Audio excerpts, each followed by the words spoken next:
का विषय बनती जा रही है। चाहे वो संदेश खाली में शाहजहां शेख हो या दुर्गापुर के मेडिकल कॉलेज की घटना हो या फिर आज यह दक्षिण 24 परगना जिले में हुई वह घटना जिसमें आरिफ लश्कर, मुन्ना लश्कर और जलील लश्कर जैसे लोग अथवा शाहजहां शेख जैसे लोग, ऐसा लगता है कि ये तृणमूल कांग्रेस के वो लश्कर हो गए हैं जो कि अपने राजनीतिक हितों की पूर्ति के लिए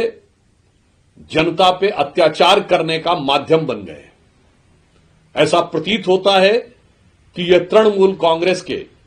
राजनीतिक लश्कर ये लोग हो गए हैं।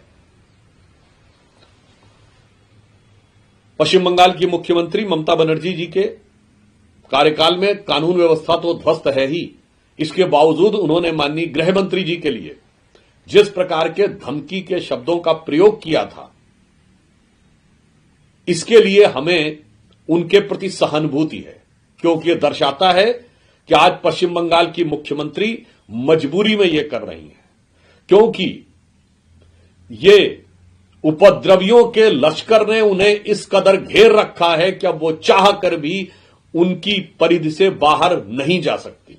यदि वो ये कह रही थी कि गृह मंत्री जी उनकी इच्छा के बगैर बाहर नहीं आ सकते, इसमें अहंकार नहीं, ये उनकी विवशता है कि अब ममता बनर्जी जी ऐसे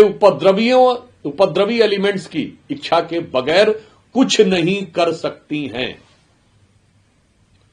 और हमारे मन में यह संदेह उत्पन्न होता है, भारतीय जनता पार्टी, पश्चिम बंगाल की जनता और देश की जनता के मन में यह संदेह उत्पन्न होता है कि ये सारे के सारे लोग, चाहे वो शाहजहां शेख हो, चाहे वो इलियास हो, चाहे ये आरिफ, जलील लश्कर जैसे, मुन्ना लश्कर जैसे लोग हों, क्या ये सब कहीं घुसपैठियों के किसी नेटवर्क से संबंधित तो नहीं है? मुझे लगता है कि पश्चिम बंगाल सरकार को इसकी गंभीरता से जांच करनी चाहिए, परंतु मैं इसकी संभावना नहीं मानता हूं, क्योंकि आज पश्चिम बंगाल की सरकार ऐसे उपद्रवी तत्वों की बंधक हो गई है। तृणमूल कांग्रेस के कार्यकाल में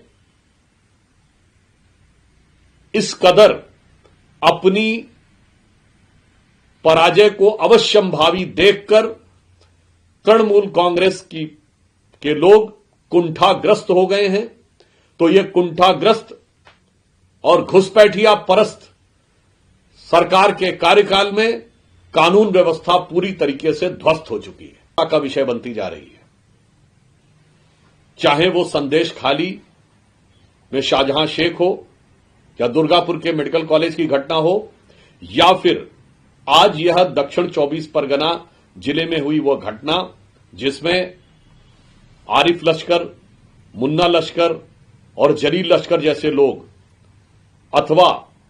शाहजहां शेख जैसे लोग, ऐसा लगता है कि ये तृणमूल कांग्रेस के वो लश्कर हो गए हैं जो कि अपने राजनीतिक हितों की पूर्ति के लिए जनता पे अत्याचार करने का माध्यम बन गए। ऐसा प्रतीत होता है कि ये तृणमूल कांग्रेस के राजनीतिक लश्कर ये लोग हो गए हैं। पश्चिम बंगाल की मुख्यमंत्री ममता बनर्जी जी के कार्यकाल में कानून व्यवस्था तो ध्वस्त है ही, इसके बावजूद उन्होंने माननीय गृह मंत्री जी के लिए जिस प्रकार के धमकी के शब्दों का प्रयोग किया था,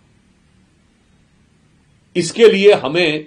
उनके प्रति सहानुभूति है, क्योंकि यह दर्शाता है कि आज पश्चिम बंगाल की मुख्यमंत्री मजबूरी में यह कर रही हैं, क्योंकि ये उपद्रवियों के लश्कर ने उन्हें इस कदर घेर रखा है कि अब वो चाह कर भी उनकी परिधि से बाहर नहीं जा सकती। यदि वो ये कह रही थी कि गृह मंत्री जी उनकी इच्छा के बगैर बाहर नहीं आ सकते, इसमें अहंकार नहीं, ये उनकी विवशता है कि अब ममता बनर्जी जी ऐसे उपद्रवी एलिमेंट्स की इच्छा के बगैर कुछ नहीं कर सकती हैं। और हमारे मन में यह संदेह उत्पन्न होता है, भारतीय जनता पार्टी, पश्चिम बंगाल की जनता और देश की जनता के मन में यह संदेह उत्पन्न होता है कि ये सारे के सारे लोग, चाहे वो शाहजहां शेख हो, चाहे वो इलियास हो, चाहे ये आरिफ जलील लश्कर जैसे, मुन्ना लश्कर जैसे लोग हों, क्या ये सब कहीं घुसपैठियों के किसी नेटवर्क से संबंधित तो नहीं है? मुझे लगता है कि पश्चिम बंगाल सरकार को इसकी गंभीरता से जांच करनी चाहिए, परंतु मैं इसकी संभावना नहीं मानता हूं, क्योंकि आज पश्चिम बंगाल की सरकार ऐसे उपद्रवी तत्वों की बंधक हो गई है। तृणमूल कांग्रेस के कार्यकाल में इस कदर